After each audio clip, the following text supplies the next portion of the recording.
विठ्ठल विठ्ठल जय हरि विठ्ठल विठ्ठल विठ्ठल जय हरि विठ्ठल।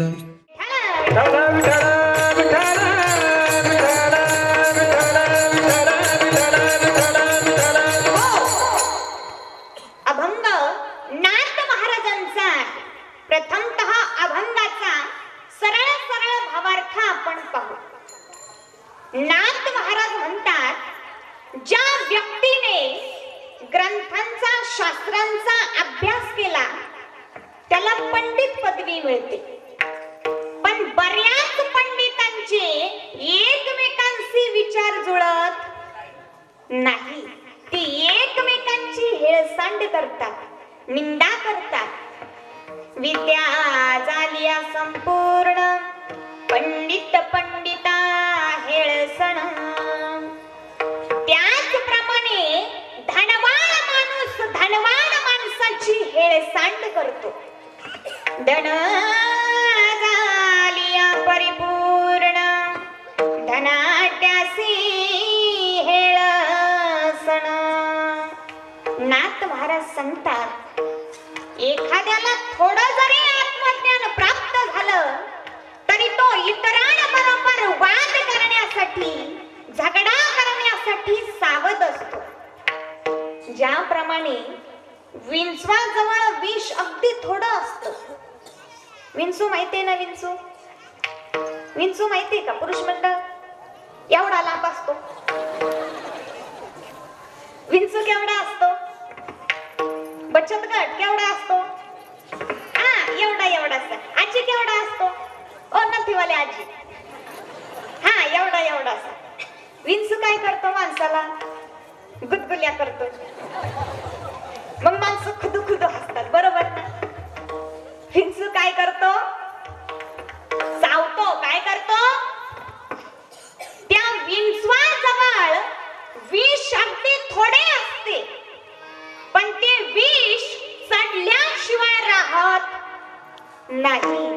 त्याप्रमाणे माणसाजवळ आत्मज्ञान थोडेच असते, पण त्याच्या अहंकाराच्या जोरावर तो इतरांबरोबर वाद करण्यासाठी झगडा करण्यासाठी विंचवाप्रमाणे सावध असतो। नाथ महाराज म्हणतात, असे जे काही पामर आहे ते स्वतःच्या अहंकाराच्या योगाने अज्ञानाच्या योगाने स्वतःचे घर स्वतः बुडवून घेतात। असा या अभंगाचा सरळ सरळ भावार्थ आहे। विठ्ठल विठ्ठल विठ्ठल विठ्ठल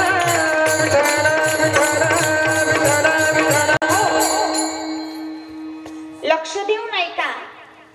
शरीरामध्ये जर अन्न जास्त झाले तर माणसाला अपचन होते, म्हणून माणसानं किती खावं याला शास्त्र आहे। एक जण लग्नाच्या पंक्तीत जेवायला बसला, पंगत होती गुलाबजामची। तोंडाला पाणी येऊ देऊ नका, इतके गुलाबजाम खाल्ले, इतके गुलाबजाम खाल्ले, इतके गुलाबजाम खाल्ले, लागला टेंडाळ्या द्यायला। टेंडाळ्या कशा देतात ते काय कीर्तनात देऊन दाखवू का? नेलं दवाखान्यात, तपासलं डॉक्टरांनी, 7-8 गोळ्या लिहून दिल्या आणि सांगितलं, एवढ्या गोळ्या एकदम खा। हा म्हणाला, डॉक्टर साहेब, एवढ्या गोळ्या खाण्यासाठी माझ्या पोटात जर जागा असती तर आणखी 2 गुलाबजाम नसते का खाल्ले? विठ्ठल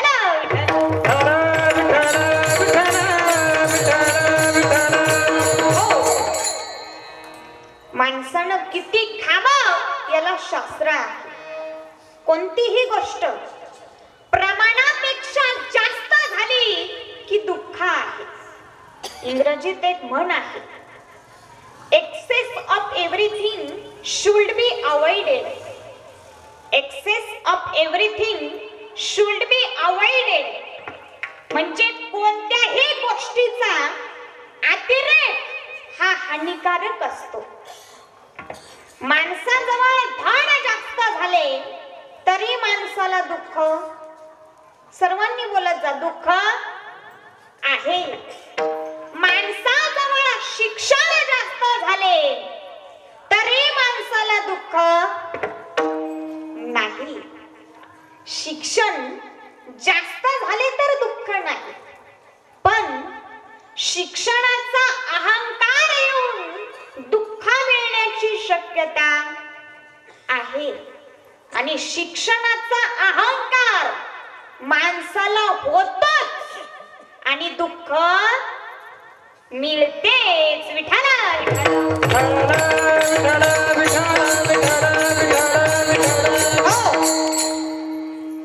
पण तुम्ही असं कधी पाहिलं का, एखाद्या माणसाजवळ सुसंस्कार आहे आणि ते सुसंस्कार फार जास्त प्रमाणात झाले आणि त्या माणसाला सुसंस्काराचा अहंकार झाला? असं कधी पाहिलं का? पुरुष मंडळ तुम्ही मोठ्याने सांगा.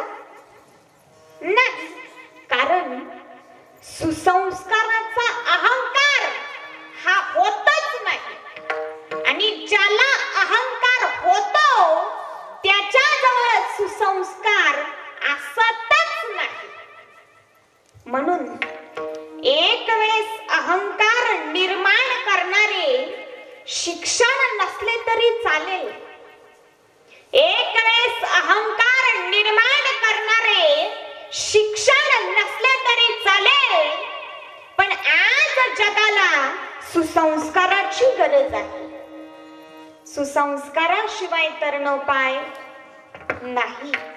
सुसंस्कार हीच काळाची गरज आहे.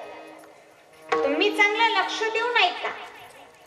दोन सुसंस्कारित माणसे एकमेकांची निंदा करताना दिसत नाही. दोन सुसंस्कारित माणसांमध्ये मतभेद दिसत नाही, खंडन दिसत नाही.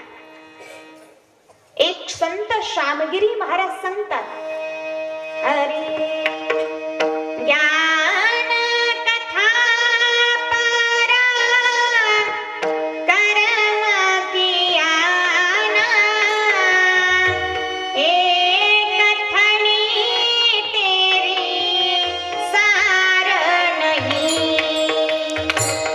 ज्ञान कथा परा कर्म कियाना, एक ठणी तेरी सार नहीं. ज्ञान कथा परा कर्म कियाना, एक ठणी तेरी सार नहीं. ज्ञान कथा परा कर्म कियाना, एक ठणी तेरी सार नहीं. निंदा करत फिरे औरों की हो, तेरा उद्धार नहीं, उद्धार नहीं. खंडन मंडन तुम्हारा बिकाई, क्या भी कुछ ना पाएगा, एक ठणी तेरी सार नहीं. ज्ञान कथा परा कर्म कियाना, एक ठणी तेरी सार नहीं.